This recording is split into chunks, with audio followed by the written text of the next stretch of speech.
صدل کسے کہتے ہیں؟ نیز یہ بھی ارشاد فرما دیجیے کہ سردیوں میں چادر اوڑھ کر نماز پڑھنے کے متعلق کچھ احتیاط بھی ہونی چاہیے یا نہیں؟ صدل جیسے کہ یہ چادر ہے، یہ دونوں طرف سے ڈال لی یا ایک طرف سے ڈال لیا اور ایک پیٹ پر لٹک رہا ہے، ایک پیٹھ پہ لٹک رہا ہے اس کا کنارہ، تو یہ صدل کہلاتا ہے۔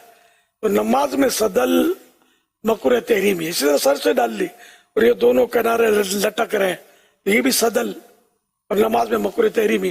اگر اس کو لوٹ لیا، یہ لٹک رہا پھر ایک یوں ڈال لیا تو اب یہ صدل نہیں ہے۔ جیسے میں نے جو یہ کیا ہوا ہے نا، یہ اس میں اس طرح، تو یہ صدل نہیں ہے، اس کو گما کے مطلب لے لیا ہے۔ تو مفلر رکھتے ہیں لوگ تو یوں کر کے، سردیوں میں امکان ہوتا ہے کہ یوں مفلر رکھ لیا تو صدل، سردی سے بچنے کے لیے یوں چادر سر پہ ڈال لی اور لٹک رہی ہے تو یہ بھی صدل، اس سے بچنا ہوگا، ورنہ نماز مکروہ تحریمی، ناجائز و گناہ، دوبارہ پڑھنی ہوگی۔ اگر غلطی سے ایسا کر لیا ہے تو دوبارہ پڑھ لیں۔